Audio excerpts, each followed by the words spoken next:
We're back here, our weekly edition of Wooden Sticks on the Talk North Podcast Network. We are recording from the Aquarius Home Services studio, and it is a somber edition of the show today. I appreciate you listening.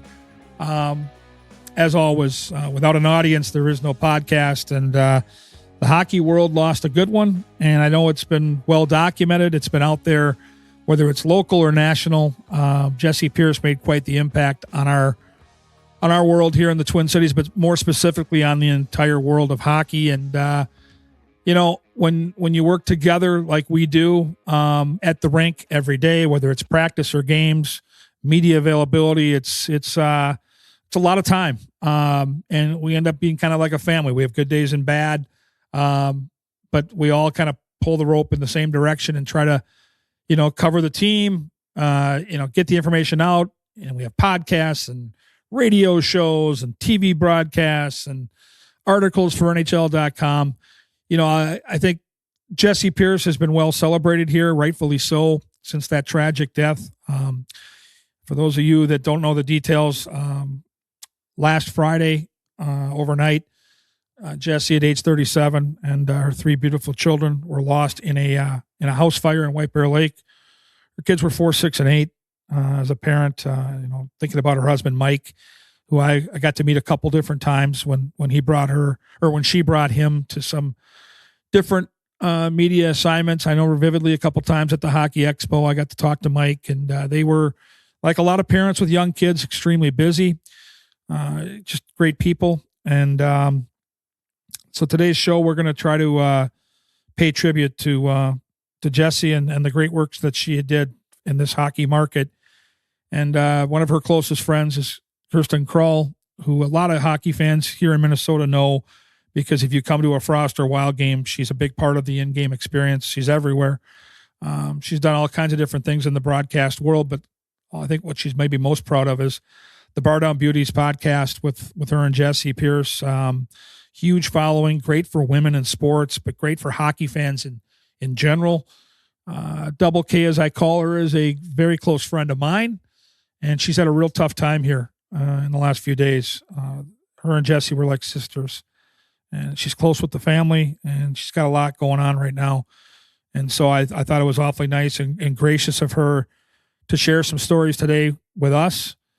And I think for all of us that love the game of hockey, Jessi Pierce deserves that, and some celebration to what her contributions have been to the game, and I think they'll live on for a long time, especially on the side of bringing more women to our game. And we're seeing the PWHL just explode. I worked the game last night. I've been lucky enough to work, 10, 11 Frost games here this season. It's growing. It feels like week by week, and the league keeps getting bigger and better. They expanded last year. I think they're going to expand again next year. And, Jessi did things her way, and she had a unique way of doing them. And, she, I think the tie that binds us all together when it gets right down to it is how much we just love the game of hockey. And so, I think today will be a good day to just take a pause on overthinking the NHL season and where the Wild are going to be and what they're going to do, and are they playing well enough, and are they healthy? Some of that stuff kind of goes out the window at times like this. We'll get back to it for sure. I'll overthink it in time for Game 1, April 18th in Dallas. But today it's all about celebrating the life, the career, and the impact of Jessi Pierce. And Kirsten Krull, kind enough to join us today on Wooden Sticks. So proud of this platform here, and so thankful for the people that helped make this happen. Starting with one of my closest friends, going back to my college days at St. Thomas. His name is John Schweitz. He's a part of the biggest charitable organization in the country, Minnesota Masonic Charities. They're incredible. Thank you for your support of our show. Today, I want to talk a little bit about the Minnesota Masonic Charities. When you think about the Masons, I get it. You think about the funny hats, those pancake breakfasts, which are phenomenal. My dear friend John Schweitz and I have chatted about this, and it's so much more than that. They've got the Masonic home over in Bloomington. They've got the hospital for the children over at the U of M. They are the largest fraternal organization in terms of charitable needs in our country, and they deserve a ton of recognition. So thank you, Minnesota Masonic Charities, for all you do and for supporting us over here at Talk North, and a special thanks to my good friend, John Schweitz. As well, the great people at Onyx Fish and Onyx Maps. Have you ever driven past a piece of land and wondered who owns that? Or maybe you need to know exactly where a property line runs. That's where Onyx Hunt comes in. And it's not just for hunters. There are folks using Onyx for their jobs every day throughout the country. From farmers and ranchers mapping out their fields, wildland firefighters navigating rough terrain, to construction workers needing to know who owns what property, this app offers something for everyone. If you need the best land ownership maps, aerial imagery, and property boundaries in your pocket, Onyx Hunt is the tool for the job. Try it free for 7 days. Download Onyx Hunt in the app or Google Play Store, or visit onyxmaps.com/hunt to get started. So many people that love the outdoors here in this market. So thank you, Onyx. And of course, our good friends at Lexus of Wayzata and Maplewood.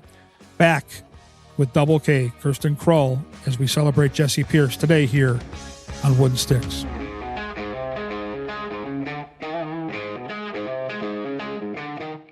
All right, we're back on Wooden Sticks, as always, recording today from the Aquarius Home Services studio.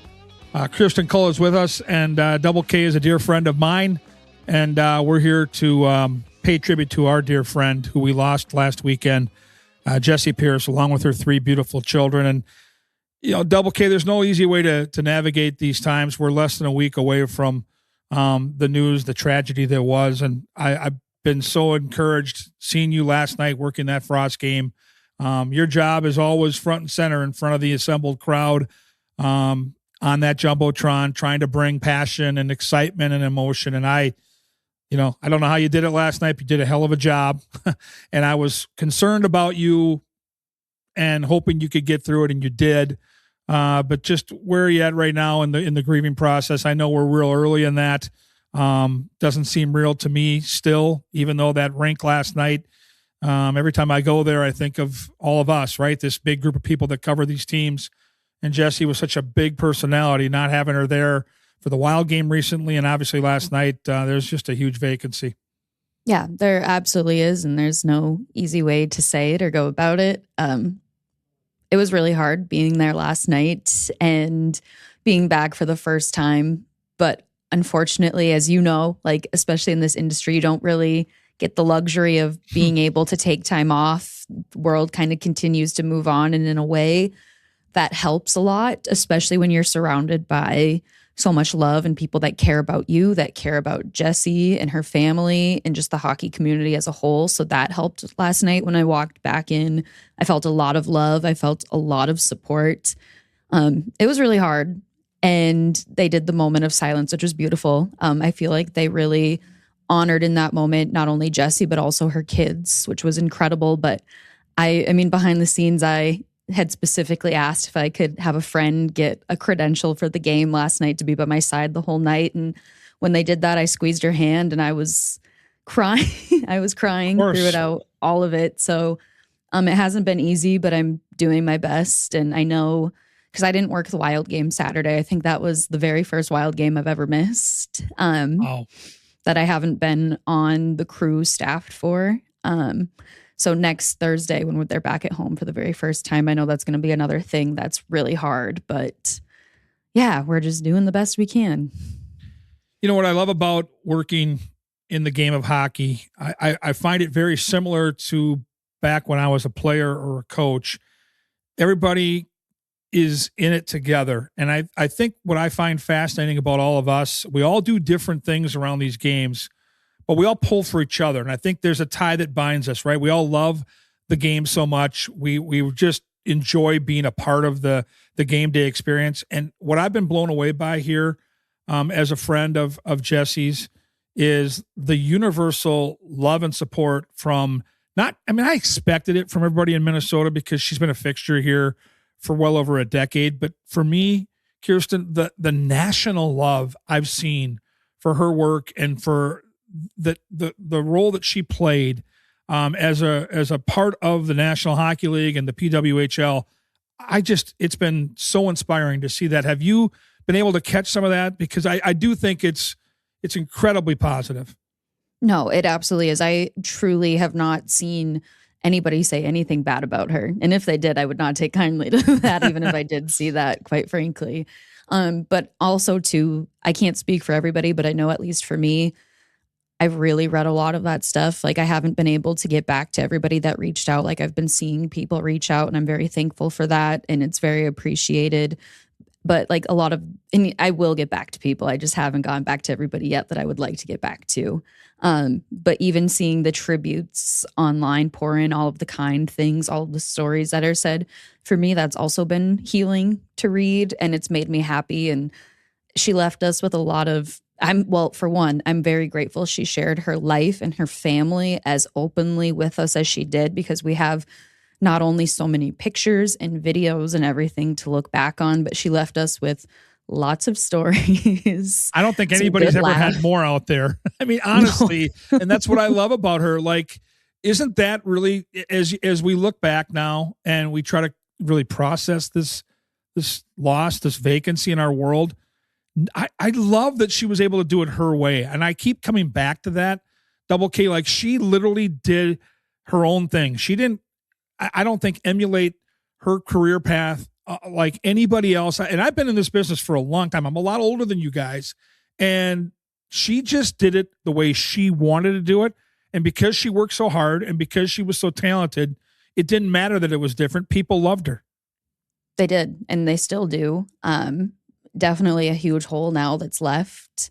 One of the things, too, she would always tell me about, just even in private conversation, and sometimes she would get frustrated because, everyone had their own opinions on the way that she did things, but she always stuck with it. She stuck to what was very true and authentic to her.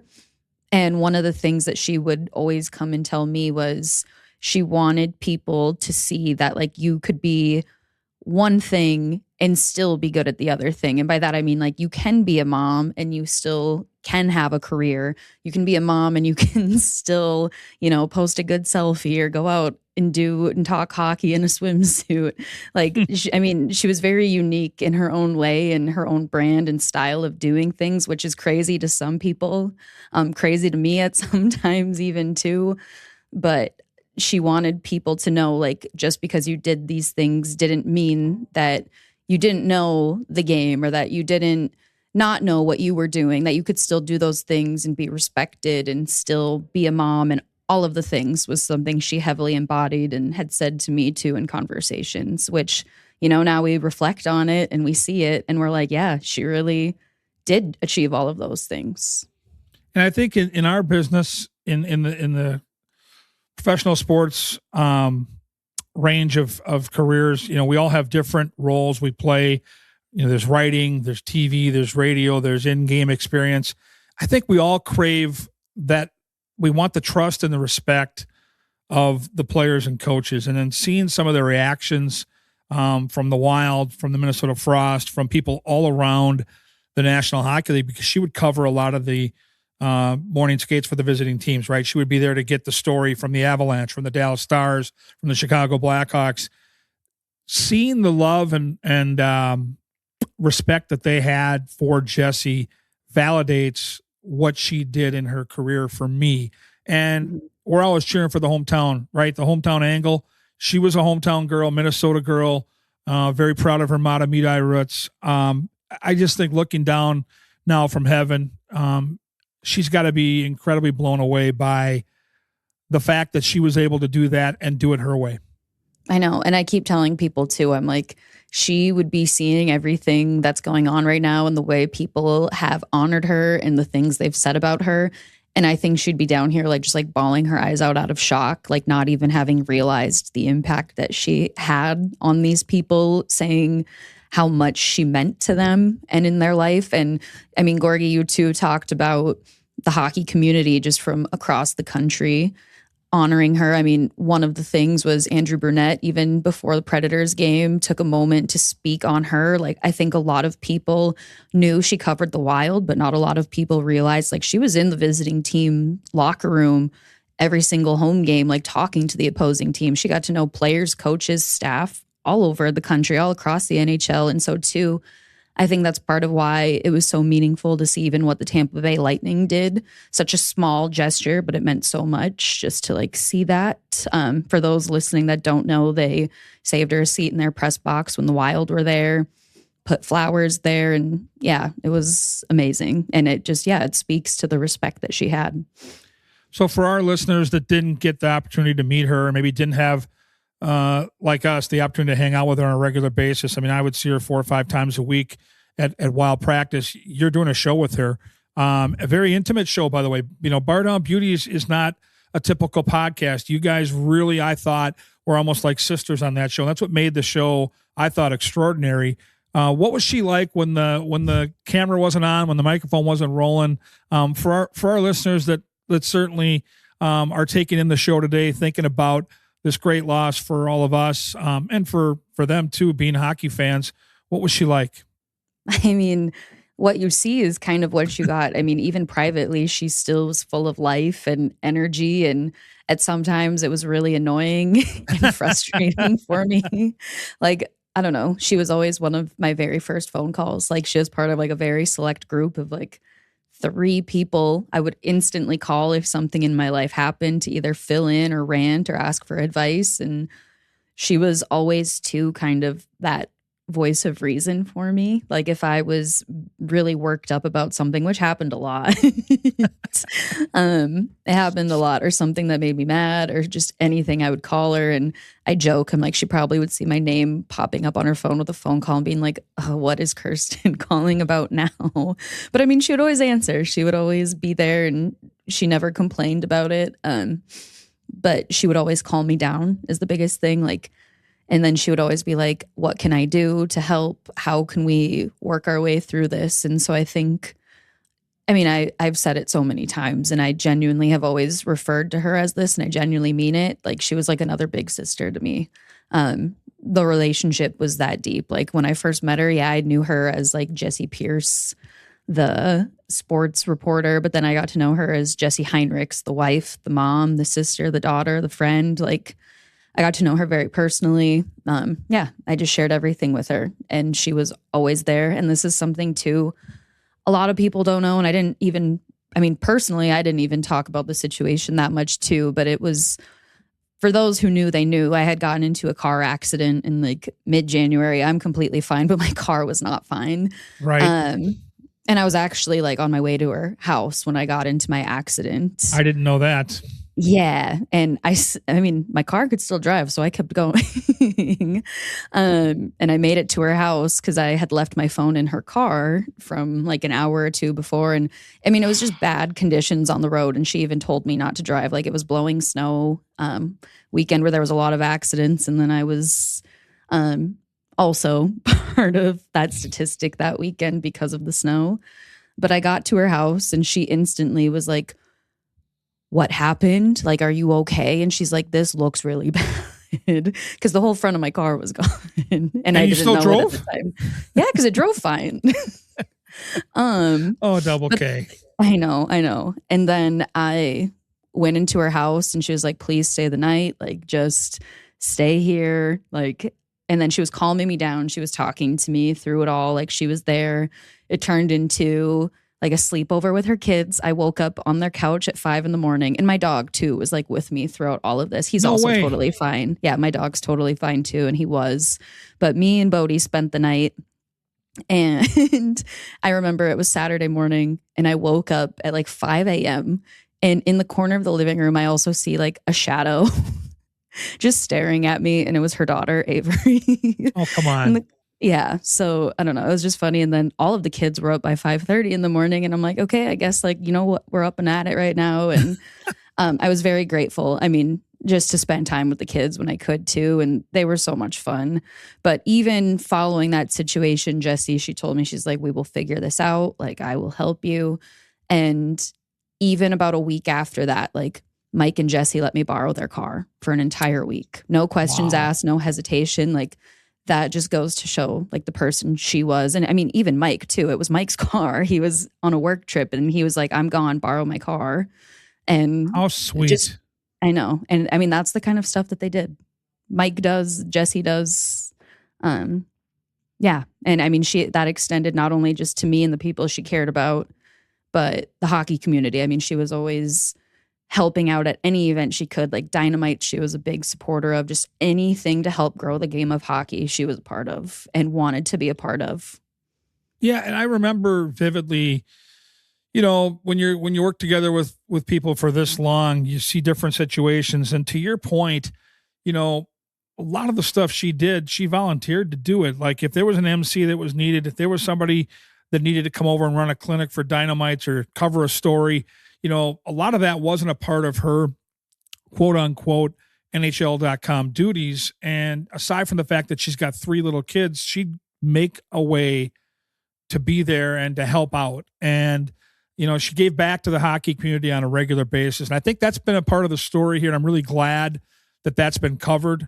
Because you made the point early in this conversation, just because you're a mom doesn't mean you can't have the career that you want. And this was a dream career for Jessi. This is where she always wanted to be.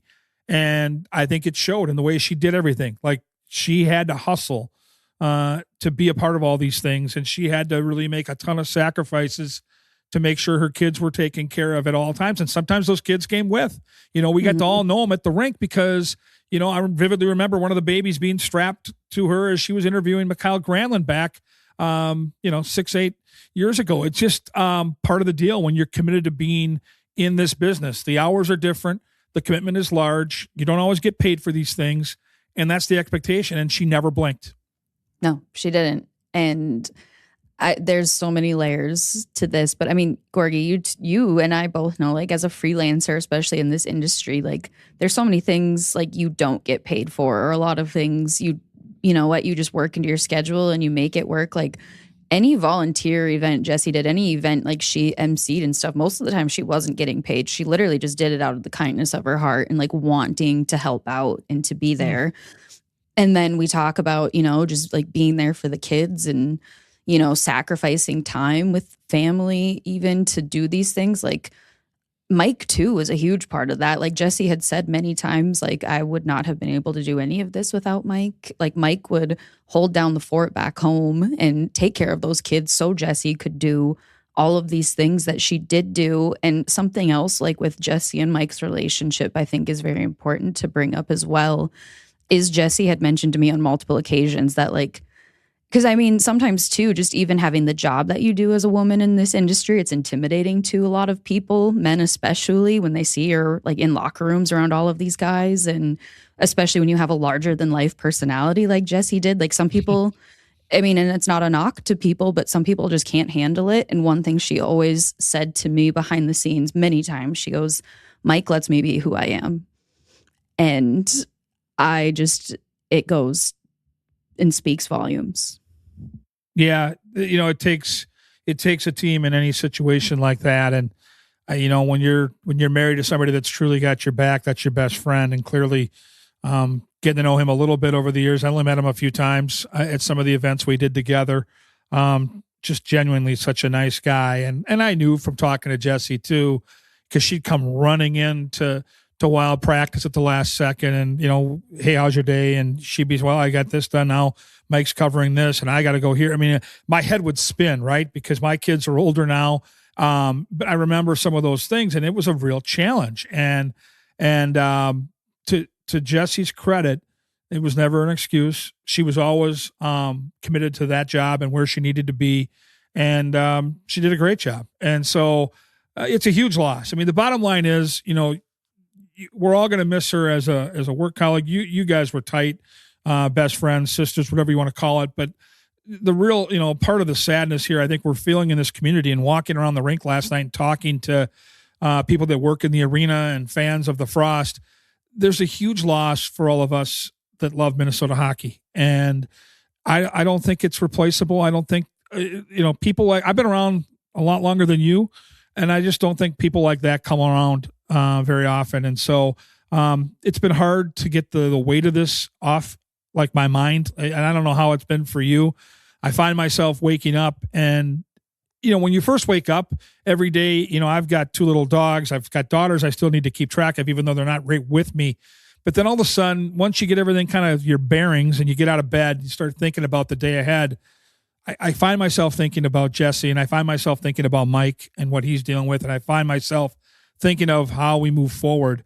And I got to be honest with you, it's early, but it sure is heavy, and I just I don't know how you move forward without that sadness. And I think for all of us that loved Jessi and loved what she did, I don't think that hole will ever be replaced. Yeah, I don't think that it will either. And I know there's so many people feeling it too. But yeah, I don't know. I keep just like trying to remind myself too, and like give myself grace, because, and I posted about this too, and I was a little hesitant before I even publicly posted it, but I felt it was so important to post, because there wasn't a lot of time with, being in the midst of a hockey season, in the midst of life, everything, where you could really just sit with it and feel. It was, you had a day and a half, 2 days to really try to do that. And then it was back to work on Monday. And so I had posted, I was like, it's unfair that the world keeps moving and it doesn't stop and wait for you when these things happen. Like, I still had to go to work on Monday. There's still games that I have to host. I get to host. But in the midst of all of that, I get very scared that people are going to see me doing these things and carrying on. And I think other people carry that too. It's like, I feel guilty about it. And I don't want people to be like, oh, like, she's fine. Like, she's out and about and she's doing these things. And it's like, that's definitely not the case. But especially too, you talk about being front facing in front of a camera. It's like, there's a certain switch you turn on to like appear okay. But it's like behind the scenes, no one has any idea unless you're in it. And so it's like, we all got to continue to put one foot in front of the other and just do our best. And I keep telling myself every day and trying to like block out times where it's like, okay, you got to focus in, dial in on this for now. And then as soon as it's done, you can have time to like feel what you're feeling. I think all of us that have worked in front of a camera have that mechanism too, where we've all had good days, bad days, stressors, ups, downs. When you get to the job and when that camera comes on and you're there's a switch that goes off, and I can't explain it, but you get to a place now where it's just you and that camera, and you focus on the job that you have to do. And for a lot of us, like you and I, that have done this many, many times, you get through it. But I think people have to realize too, that if we don't have these jobs, and if we don't have these distractions, and we're left just to sit around and think about this, that it'd be far harder to move forward at all. And I think we're blessed, as you said, you get to cover the games. I get to do the same thing. And even last night, there was a real sadness to being around the rink for sure. I'm not going to deny that. But I was also happy in that I was able for a couple of hours to focus on the job a little bit and to have a little time where I could just not be sad. And I'm just being honest if I have to. And so I think day by day, I think to honor somebody, and I lost somebody when I was of college age. I lost one of my college roommates far before he should have been gone. And it hits different, right? When it's somebody that's in the middle of the prime of their life, it hits different. I'm pushing 60, so I've lost all kinds of people in my world now, but going back to that first real loss of somebody young, and Jessi was young. She was 37 in the prime of her life with 3 little kids. It hits different. The grieving is different, and it's not normal. And so I really, for everybody out there and for you specifically, because I know you so well, and your heart is on display on a daily basis, and I mean that as a compliment. You got to give yourself some time here, because I think deep down, knowing Jessi, she would have been at that rink doing the same thing we were doing. And I think in her honor, every time I go to the rink, I'm going to think about her a little bit, whether it's Tria or last night at Grand Casino Arena. That there's a part of me that's always going to think about her when I walk in those buildings. And I'm just going to try to honor her by doing the best that I can do. And I thought about her numerous times last night, and I think it was very good. And I think healthy for me to do that. I don't know how you felt leaving, but that's how I felt.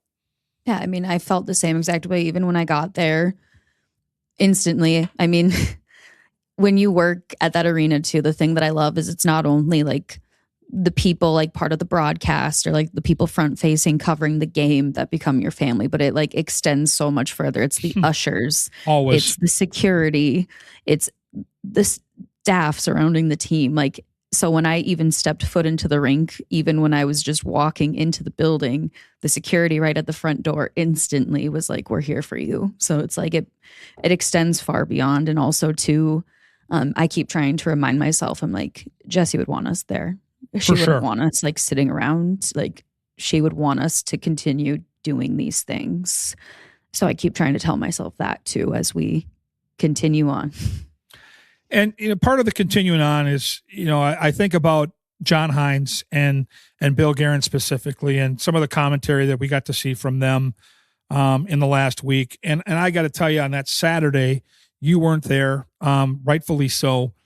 And all of us on the TV and radio side of the broadcast knew, unfortunately, what had happened, but it wasn't public yet, so we couldn't talk about it. And so John Hines knew that. And I got to tell you, and I think I texted you something, but he gets done doing his normal post-game presser. Minnesota beats Dallas. It was a big win for the Wild at the time. It's a playoff preview and all that good stuff. And all of a sudden, he asked the camera guys in the back to turn off their cameras.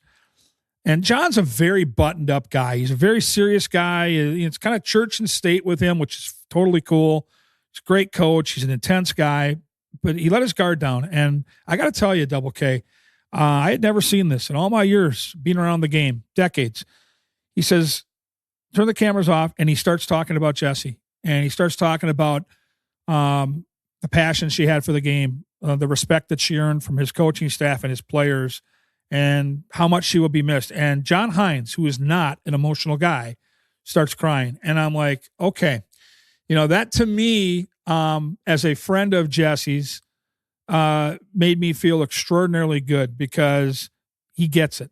And then Bill Guerin doubled down on that day, walking around to every one of us in the media and giving us hugs and saying he was thinking about us. These are guys that are I've never seen that. And so, I mean, that's an extraordinary human being that we are celebrating here on this podcast. And I think it's important for people to know that the people around the leagues that Jessi covered understood what a special human being she was. So for us, I think we have every right to celebrate her. And I think put an exclamation point on the enormous loss that we're trying to deal with right now. Yeah. And I think too, here in Minnesota, we talk about the love from the hockey community, but especially right here in Minnesota, having guys like Bill Guerin, John Hines do those things in particular and say those things, amazing people in their own right, but to even because of Jessi and who she was, it speaks volumes. And I want to give credit to the Minnesota Frost, because even last night there were some things that happened and were said behind the scenes, just rallying in support. Like Melissa Caruso was great. Namely to Taylor Heisey and Grace Zumwinkle. There was a lot of support for me too, just showing up last night from those three in particular. There's a lot more too that I could name, but it extends so far beyond. Like, it's many people right now that are trying to do whatever they can to just kind of help out and offer support. Like, everyone here is going through it right now and feeling it in their own right. So as we look at what lies ahead, we're at the near end of the Wild season, and I've posed this question to various people on the podcast. We might have had the conversation the last time you were on.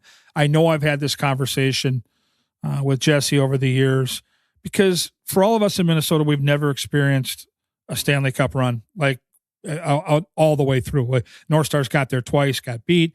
Wild got to the Western Conference Finals in 2003 and haven't been close since. And so part of the fun of doing a podcast, and I know you guys did this on a regular basis, is the what if, right? Like, we're here because we love the game. We're Minnesotans and we love the Wild. And I think of Jessi, and I think of Tom Reeds, and I think of summertime in Minnesota, right? And what a Stanley Cup run would have meant to her personally. Not only her brand, which is obvious. I mean, NHL.com, right? The social media stuff, I've never seen anybody better. Like, I was lucky enough to work with her in the Hall of Fame thing, right? This Minnesota Hockey Hall of Fame. She was all over the social media for that, and she's extraordinary And, I'm not great with technology. I'll admit that. My daughters make fun of me. I don't have an iPhone. Don't at me. But that's just, again, Jessi, I was blown away by her. Like, literally, I was in awe of what she could produce in terms of content. And I think of a Stanley Cup run, and I think of what it would mean for all of us, right? The warm weather. You're walking around downtown St. Paul. It's the Wild, and we'll say the Lightning, and it's the middle of June, and the Wild end up winning it. And there's this giant party in Minnesota. I mean, who's the first person you're going to call to hang out with? I mean, wouldn't it be Jessi Pierce? I mean, it definitely would have been. Doesn't she epitomize that's the one I want to be with? Like, if I'm going to, there's different cars and floats in these parades when they come down West 7th for the Stanley Cup celebration. Aren't you going to want to be near her? Like, isn't that where the party starts? Like, I think of, on the guy's side, I think of someone like Ryan Carter. On the girl's side, I think of Jessi. Like, they're the life of the party. They're the person that you most want to be around. And so I hope that we have the opportunity to experience that at some point here for all our hockey fans. But I'm going to tell you, and this is not scripted, I'm just verbalizing my feelings. Again, there'd be a pretty big vacancy because Jessi was always the life of the party.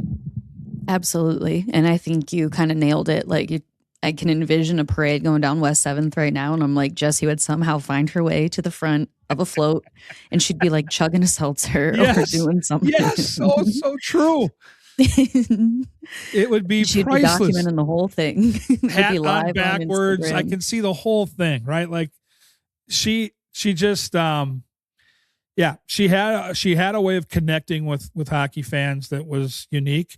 I think in this business, if you've got the love of the game and if you got the passion and you're able to convey that, you're going to have a large following. And she did.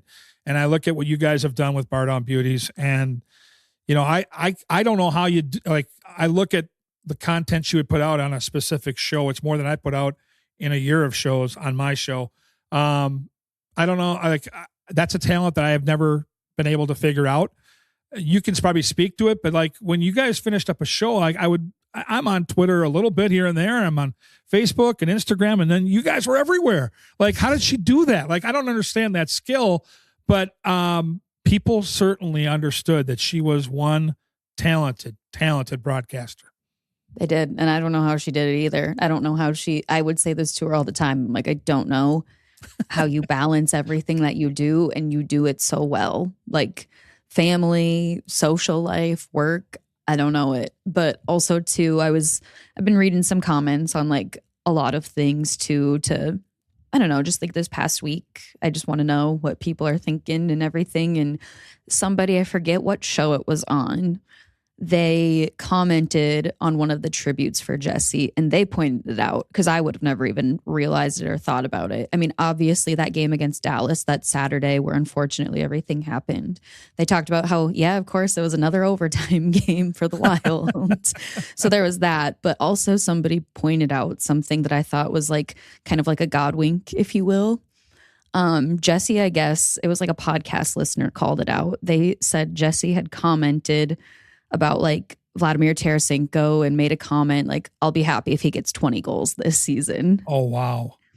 And Saturday, that overtime winner 20. was his 20th goal. Oh, no. I know. So I read that and I was like, wow, if that isn't like a, hey, I'm watching, like, I'm really happy somebody called that out. And I know we have large audiences on our platforms, whether it's, the arena that you are always front and center on, whether it's the podcast we're on, whether it's, for me, the TV broadcast. We all have different beliefs, and I'm not going to sit here and tell everybody how they should, grieve or how they should think about this. I believe in heaven. That's just me. You don't have to believe in that. I want as many listeners as possible to enjoy today's show because we're celebrating a dear friend and somebody that meant a lot to the hockey community here in Minnesota. But I believe for sure her and the kids are somewhere watching down, somewhere at a rink, somewhere getting ice cream, doing the fun things they always seem to do. One thing, when you were around Jessi and you had conversations with her about her life, not only at the rink, but with the kids and in the family, they were always doing something. There was no sitting around in her world. And the energy that she brought to the table every day was mind-blowing. But, I know that somewhere, to your point, the Tarasenko overtime goal, whatever lies ahead, she's going to be with us. And I always am going to think of her most when I'm in one of those two rinks, whether it's Tria or Grand Casino. That's where I spent most of my time with her, right? I mean, she would walk into that press conference room every single night and sit right down next to me. Win or lose, Gorgie, what do you think? Like, that was just how the night would start while we waited for John Hines, and she'd come in and, juggling 18 different things, and she's tweeting and sending messages out, and then Hines is talking, and I'm looking at him like, how in the hell does she do all this? But that was Jessi Pierce. She never, ever slowed down. I don't even know that she slept. Like, the fact that you guys were up at 5:30 doesn't surprise me when you had your sleepover, because that girl was omnipresent, and I mean that as a total compliment. I mean, and as it should be. There's no way she could sleep. I don't know. Like even again, going back to her documenting everything, which I'm very grateful she did that. But it would be a game night. She would get home like around 11, close to midnight, and she'd post on her Instagram story the next day she's at the gym at 5:30 a.m. I'm like, crazy. Girl, sleep in. Yeah, well, listen, we got a long way to go, and I'm glad that we have a network of people that all have this in common, and it's a horrible thing. And I thought about this walking around the rink on Saturday, because the people that knew, like, you could look someone in the eye and you're like, yep, I know. And then he's like, yeah, I know too. And it was universal, just the sadness in that arena. We're going to get to a place, I promise you, Kirsten, we're going to get to a place down the road. I don't know how long down the road it is, where we can just really smile and think about the impact she had on our world. It's a small world. The hockey community is a tight-knit, small world. That's one thing I've learned. And seeing all these responses from the Great Divide has reminded me how small this world is, in a good way. And we're going to be able to really, at some point, enjoy how lucky we were to have her in this world with us. And I think you're going to see, because you're a lot younger than me, in the coming, 5, 10, 15, 20 years, young women in this business that literally were inspired by people like Jessi Pierce. And that impact, to me, is immeasurable. Like, that's something that's going to go on for a long, long time. And that's going to, I think, be a big source of comfort, because we're never going to get over it. You never get over losing someone this young. But I do think there are reminders of just how lucky we were and how special their impact is always going to be. Absolutely. And also, too, it's an impact that's definitely worth being remembered. And so doing things like this, like coming on here with you, Gorg, even though it's still so fresh, like just getting to talk about it. I mean, her and the kids, they're people that deserve to be talked about. Yeah, and I love that final day they had together.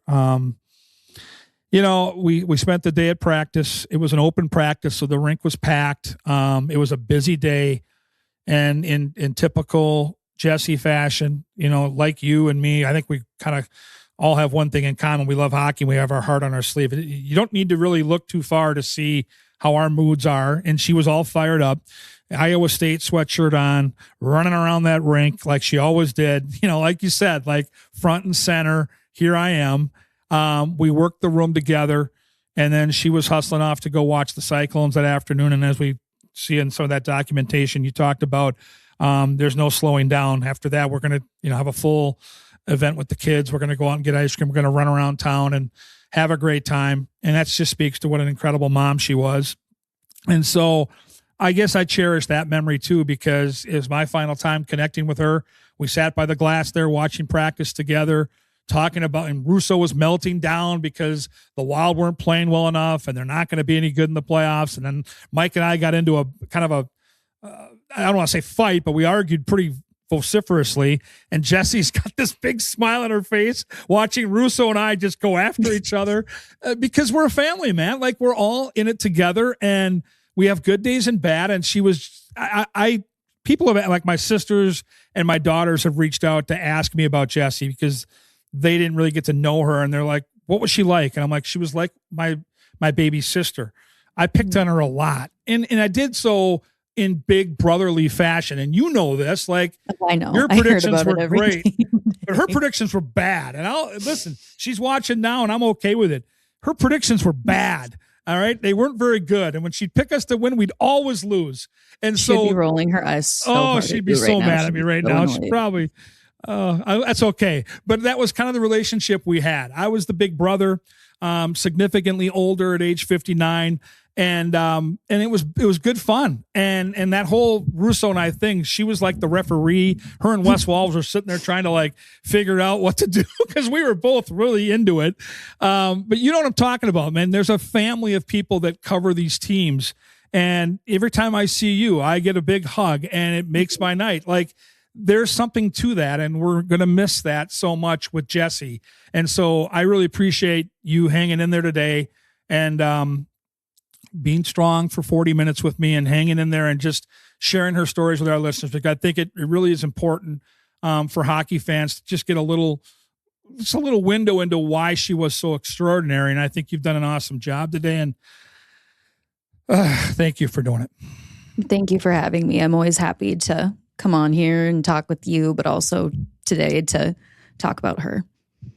Well, we'll look for you at the rink. And before both of us, break down here, I'm going to take a slight pause on the show and I'll be back briefly to put a close to this one, and we'll preview shows that are upcoming here on the Talk North Podcast Network. Thanks again for listening to Wooden Sticks.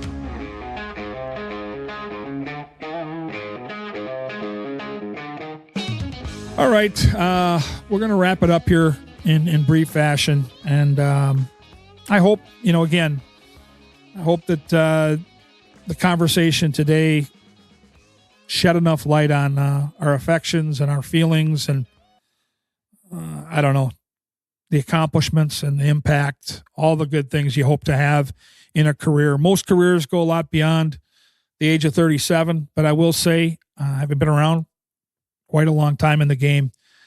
Even though Jessi was only in the career here for probably closer to 15 years after she got out of college. She made an incredible impact and one that'll be felt for a very, very long time.